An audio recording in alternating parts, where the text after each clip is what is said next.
Vous venez de voir l'épisode 1 et vous rêvez maintenant de voir un film? Parfait, cet épisode est fait pour vous. Quand on étudie la collapsologie, je pense qu'une des premières étapes est de remettre en question toutes ces idées arrêtées, de tout envisager de deux façons différentes, de ne plus croire bêtement tout ce qu'on a toujours cru. On doit s'obliger à vérifier, à voir plus loin, 2 fois plus loin. Je disais c'est loin, mais c'est beau. Bon, alors une fois qu'on a décidé de rompre avec toutes nos croyances et de construire une nouvelle pensée sans dogme établi, eh bien on se sent vide. Et quand on se sent vide, parfois, on a envie d'un film. Alors aujourd'hui, parlons film. D'accord, faisons comme ça.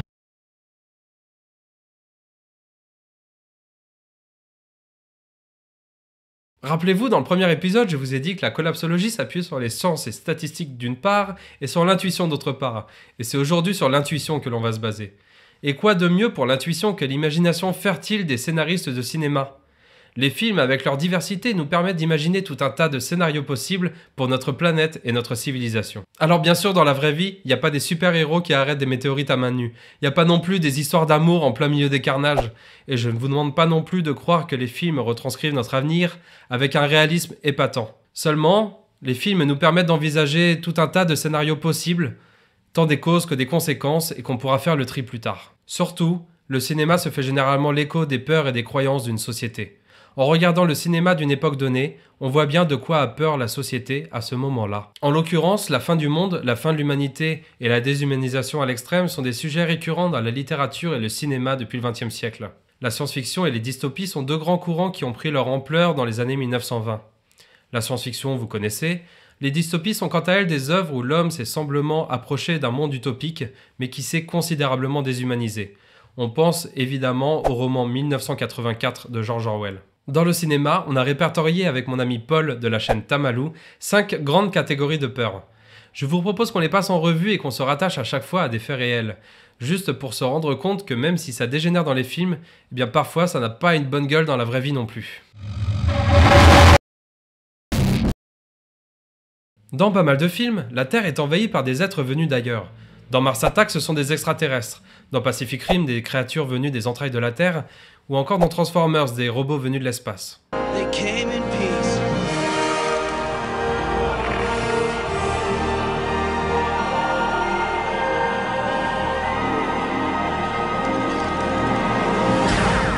Alors ce n'est pas que cette catégorie n'est pas très intéressante pour nous, mais si ça nous arrive un jour, quoi qu'il arrive, on sera pas prêt.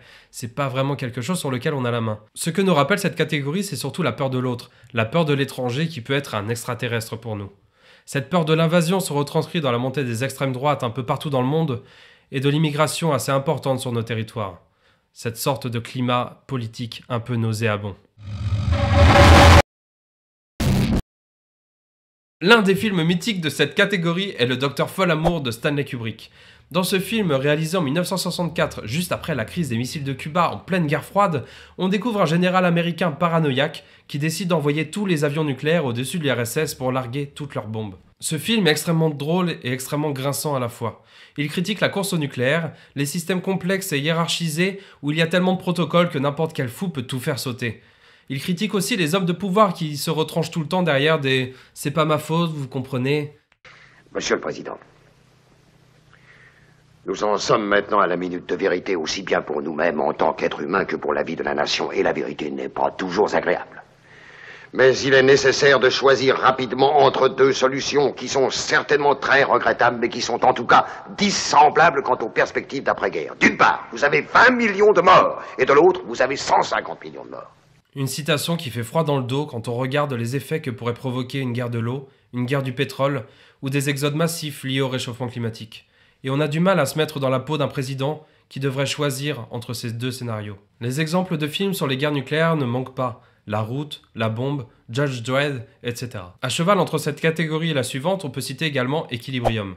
Dans ce film, à la suite d'une guerre nucléaire, on considère que les hommes sont mauvais parce qu'ils ont des sentiments.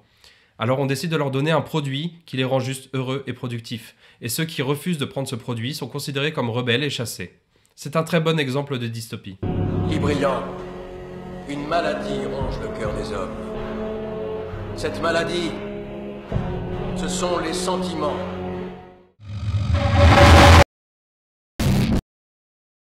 Dans un grand nombre de dystopies, On a inventé une technologie censée nous régler tous nos problèmes économiques, sociaux et politiques sur Terre.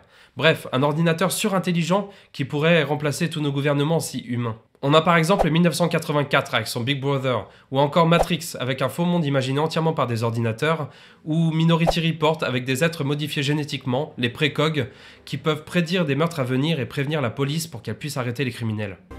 Monsieur Marx, au nom de la division pré-crime du district fédéral de Columbia, je vous arrête pour le futur meurtre de Sarah Marx et de Donald Dubin que vous alliez commettre aujourd'hui, 22 avril, à 8h04 du matin. Dans chacun de ces films, il y a un héros qui se rend compte que la société est complètement déshumanisée et qui, sous couvert de faire du bien, en fait, elle crée du mal. Alors, ces héros essayent de détruire l'autorité suprême ou d'éveiller la conscience de leurs concitoyens pour fomenter une révolution. V pour Vendetta est un très bon exemple de ce type de film. Les peuples ne devraient pas craindre les gouvernements devraient avoir peur du peuple. Ces films ont pour similarité de dénoncer des technologies omniscientes qui pourraient restreindre la liberté et le bonheur de la population. Ils font appel au côté romantique des anarchistes, des artistes, des humanistes en quelque sorte, pour contrer la technologie à tout prix. Dans la grande communauté des croyants de l'effondrement, on retrouve un peu ce genre de posture, avec des personnes qui deviennent rapidement technophobes et qui rejettent ce monde consumériste qui pourrait nous mener à notre perte. Dans une conférence que je regardais l'autre jour, le locuteur disait qu'il y avait 3 grandes raisons pour lesquelles une population pouvait chuter drastiquement. La guerre, la famine et la maladie. On a déjà vu la guerre dans la partie 2, regardons maintenant la maladie. Il y a 2 grands types de maladies dans les films. Les maladies qui arrivent on ne sait pas trop pourquoi, et les maladies qui arrivent à cause d'erreurs de manipulation humaine. Dans ce cas, on rejoint un peu la technologie à tout prix et l'humain qui dérape. Dans le type maladie qui arrive naturellement, on a beaucoup de films de zombies. C'est parfois Dieu qui veut punir les hommes, ou parfois une défense naturelle de la planète contre la surpopulation humaine. Je ne suis pas un spécialiste de ce genre, mais on y retrouve pas mal de films de George Romero, dont La Nuit des Morts Vivants en 1968, et évidemment la série Walking Dead à la télévision. Et tu ne comprends pas que si on agit ainsi, notre monde ne sera plus jamais comme avant, et même nous on ne sera plus comme avant, tout va s'effondrer Et dans les films où l'humain a lui-même merdé, on y retrouve La Planète des Singes où les singes deviennent des prédateurs des humains, ou encore Je suis une légende, où un savant immunisé contre un virus mortel devient le seul espoir de l'humanité. Si quelqu'un m'entend, n'importe qui, je vous en supplie, vous n'êtes pas seul. Nous sommes une génération relativement épargnée par les épidémies, surtout dans les pays occidentaux. Rappelons tout de même qu'en 1918, il y a 100 ans à peine, la grippe espagnole a tué de 50 à 100 millions de personnes, soit 3 à 5% de la population mondiale. Aujourd'hui, les scientifiques regardent avec inquiétude le permafrost russe, zone gelée au nord du pays, où seraient emprisonnés des tas de virus et bactéries d'anciens temps qui pourraient ressurgir maintenant. À ce propos, Viktor Maleyev, directeur adjoint de l'Institut de recherche russe épidémiologique, dit « Je pense que le changement climatique va nous apporter bien des surprises. Je ne veux effrayer personne, mais nous devrions y être prêts. » Non, ça va, pas effrayant.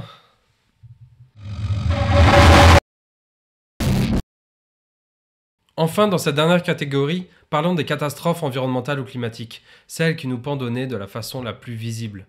Comme je le disais dans le premier épisode, le réchauffement climatique, la montée des océans, ou encore des ouragans, des tremblements de terre ou des éruptions volcaniques peuvent nous arriver. Au cinéma, on retrouve un peu de tous ces thèmes. Dans Waterworld, par exemple, c'est la montée des océans qui est à l'honneur. Dans Snowpiercer, au contraire, c'est une ère de glaciation qui est montrée. Et dans San Andreas, c'est la fameuse faille en dessous de Los Angeles qui s'ouvre, causant, vous l'imaginez, quelques dégâts dans cette mégalopole. Parmi les survivants se trouvent des méchants. Ils ne se déplacent qu'en scooter et polluent l'atmosphère. Leur attitude consiste à prendre et prendre ce que donne la Terre sans jamais rien restituer. Kevin Costner ne joue pas seulement le héros hollywoodien invincible, il nous prévient avec ce film. Si nous ne prenons pas garde, un Waterworld peut arriver. Dans ces films, le héros est souvent celui qui survit. Juste celui qui survit. Et si on mélangeait un peu toutes ces catégories à la fois? On l'a vu, on n'est pas à l'abri d'une montée des eaux, pas à l'abri d'un séisme à Los Angeles qui ferait chuter comme un château de cartes une partie de l'économie américaine. On n'est pas à l'abri non plus qu'un pays pète un câble et utilise des armes de destruction massive. On n'est pas à l'abri qu'on utilise la technologie à tort et à travers, cherchant à tout régler via la science et la technique, même au détriment de notre moralité et de notre humanité. On n'est pas à l'abri qu'un virus émerge du permafrost. T'es pas à l'abri, Véronique. Bon, l'optimisme doit être de rigueur. Nous avons encore une petite marge de manœuvre pour éviter le pire. En rendant notre société réellement plus résiliente, plus locale, plus respectueuse de l'environnement, nous avons une infime chance d'éviter le pire impact qui soit. Et nous verrons dans cette chaîne certaines des initiatives possibles, voire même nous y participerons ensemble. La balle est aussi dans notre camp. Laissons l'intuition et regardons maintenant du côté de notre économie. Il nous faut mieux la comprendre pour proposer notre prochain modèle. Alors rendez-vous la semaine prochaine où nous regarderons un outil économique utilisé à outrance, le PIB. Pour passer au niveau suivant, cliquez sur le rond central puis sur s'abonner. Vous pouvez ensuite visionner l'un des 2 épisodes proposés. N'hésitez pas à pouce bleu ou commenter pour aider la chaîne. À bientôt.